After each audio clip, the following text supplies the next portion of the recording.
Hello, this is Wildly from Wildly Tarot, and this is your Moonday message for the week beginning November 30th, 2020.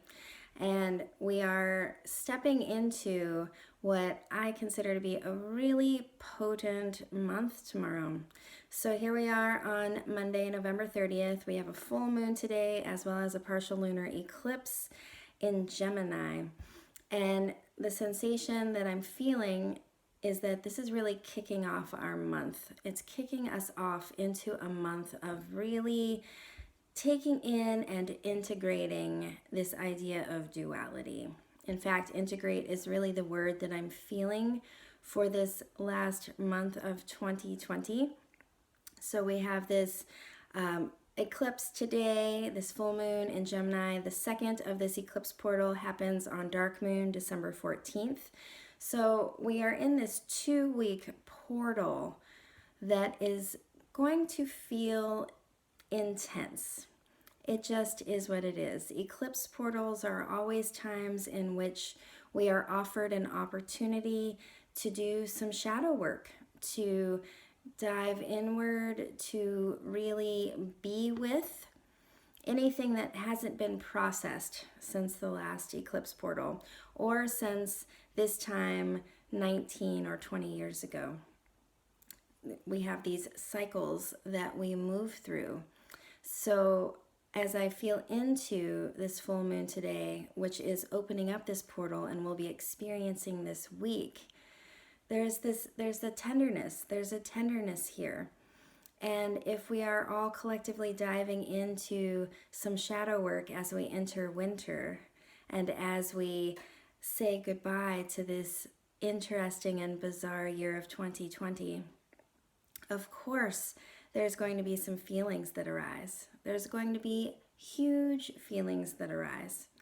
And the cards, as I am feeling them, really speak to that this week, it is an opportunity. I want to invite you to feel that sensation of an opportunity to allow the processing of these feelings so we don't need to carry them forward into the next linear year. So the first card that came forward for us this week, this is the overarching energy, the potential for us. We have the Queen of Swords. I love this card. It's one of my favorite cards. It's the archetype of going inward with our boundaries, with our fire, and really cutting away what no longer needs to be here, what no longer is really supporting who we are in this moment. And as I'm feeling this in relation to this full moon, as I feel this in relation to this entire year, the first curiosities that come up for me are, what feelings have you not been dealing with over the course of this year? Have you been trying to put a happy face on this year? Have you been totally down in the dumps and not allowed yourself to experience any of the pleasure available from this year? Have you been living on one or the other sides of those spectrums and not really giving yourself the full human experience of this collective pandemic and all of the things that have come along with it, right?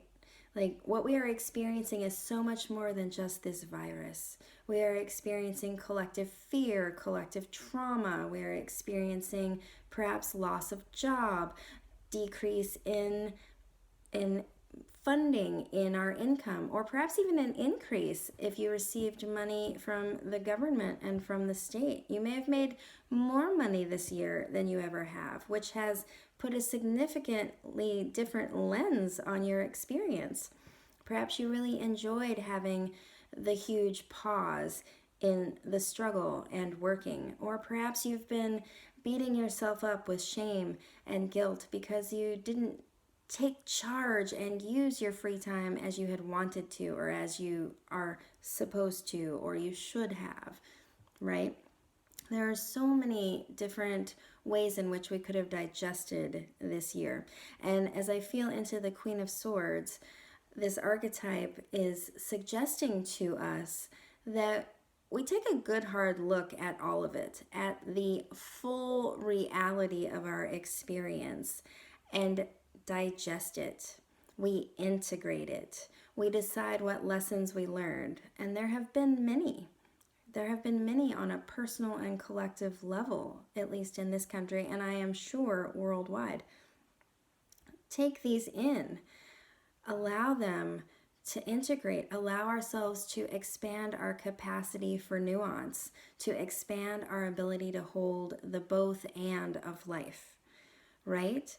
2020 has been fascinating. It's been unique. It's been a different year, but it has not been wholly bad or wholly good. I dislike those words. Nothing is wholly bad or wholly good because it's fully dependent on the person witnessing it and their perspective of the situation, right? So this queen is this invitation beginning on this full moon, and for this week as we're moving towards the dark moon, as we're moving towards solstice, let's start going inward and being honest. This queen is all about honesty with ourselves so that we can have clear, firm boundaries as we move forward into our lives. But first, we got to get right and honest with ourselves. How did we feel about this year? How did we not allow ourselves to feel? What is our truth, the full, rich, juicy truth of our experience of this year and everything that it has entailed? And can we absorb that and stop letting it color and affect all of our experiences moving forward? Because we need to collectively move forward and pivot in some way and find our way through all that is without staying in inertia or staying in the muck of our story of what was. So we cut away what no longer serves. And the support cards that came forward for us, we have first the Four of Wands. This is the card of play. It's the card of allowing ourselves to relax into the process. When we release things that no longer serve, we can take it any way we want. It can be this huge, heady, traumatic experience where we're wailing and crying, and that's fine. There's nothing wrong with that. It is an option for sure. And we've had a lot of that this year. There's been a lot of intensity this year. So as we step into this eclipse portal, as we process, as we go into the shadows once again, what would it feel like to do it from the perspective of play? What would it feel like to do it from this place of ease in the body, ease in the nervous system? We're just gently investigating. We're gently investigating what we have experienced this year so that we can file it away in its proper place in the brain and move forward with a renewed sense of agency and self-sovereignty. It doesn't have to be so intense and so heavy all of the time. Okay? And the second card that came to support, the Six of Cups. So cups, this is the emotional body, the watery realm. We can't escape this. As much as we might, in our culture, want to logic our way through this whole experience, it's just not possible. We're not going to be able to move forward collectively. We're not going to be able to heal from all of the damage and trauma that has occurred this year if we don't look at it and allow ourselves to feel the feelings. This card is all about looking in the cup, looking at what was experienced in the past and digesting it, integrating the experience, taking it into ourselves and clearing it out so that we're not passing it on generationally down our lineage further. We are, in fact, alive in the technology age, and this age is producing all kinds of new and interesting and different trauma for our descendants. And this pandemic is one that we can choose to really deal with so that we're not passing it on. We don't have to pass on this trauma. And I want to clarify that. What do I mean by passing on this trauma? What trauma am I sensing in my body? And what I'm feeling is that, we as humans, we're really impacted by the negative bias of our brains.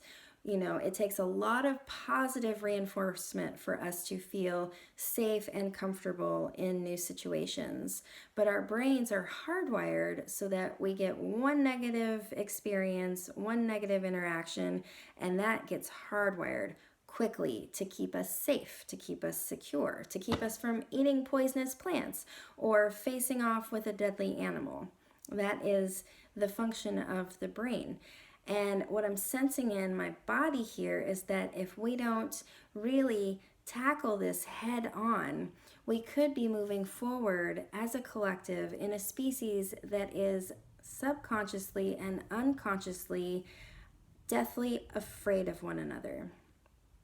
Now, I recognize that we are taking precautions at this time to socially distance, to protect one another. We have a pandemic. All of that is true.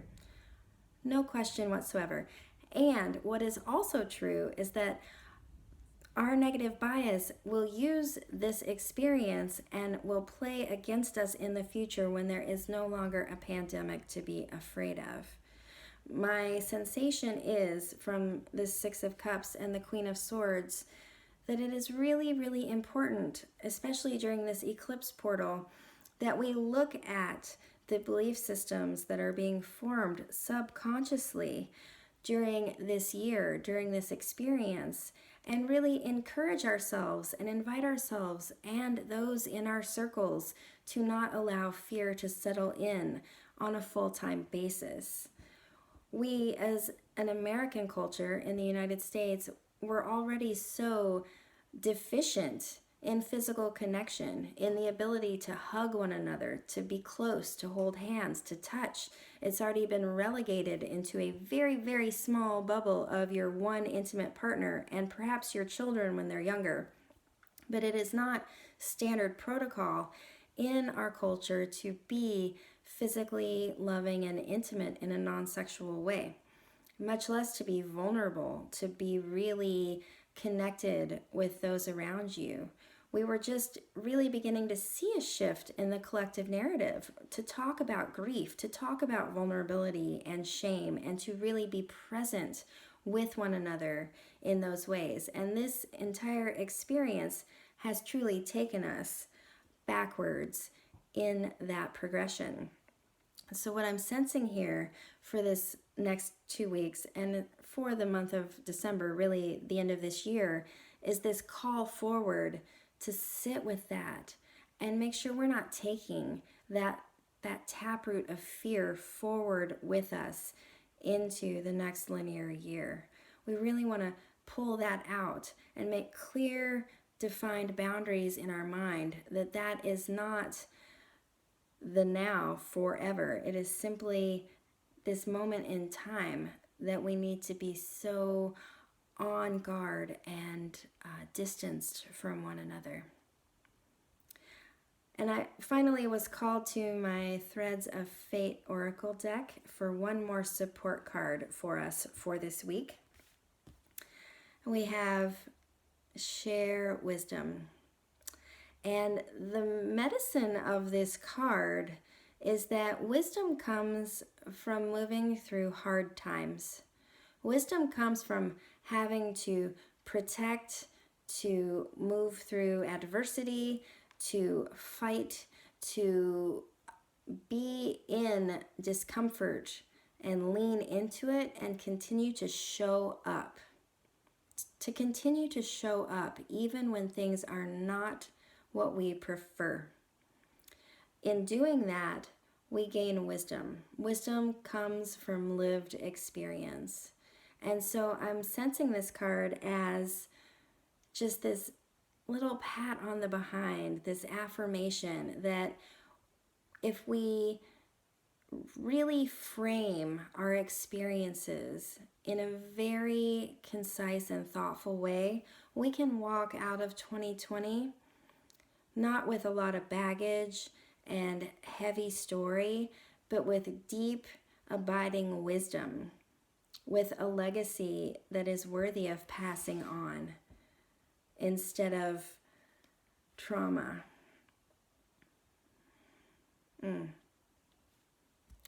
That feels like the message for us all for this week. I truly hope that it serves you well and that you have everything that you need. Just a friendly reminder, I am also offering these messages on my new podcast at Wildly Tarot.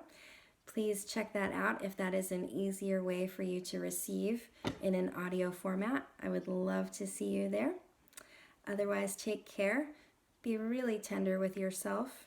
This is going to be a very, very full couple of weeks as we move into another eclipse, into the Great Conjunction on solstice, the 21st. I'll be talking about that more in the coming weeks. Just know that the theme for this month is integrate. Let's turn our mind's eye inward.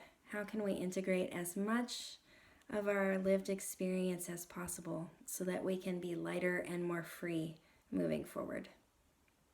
Have a beautiful moon day.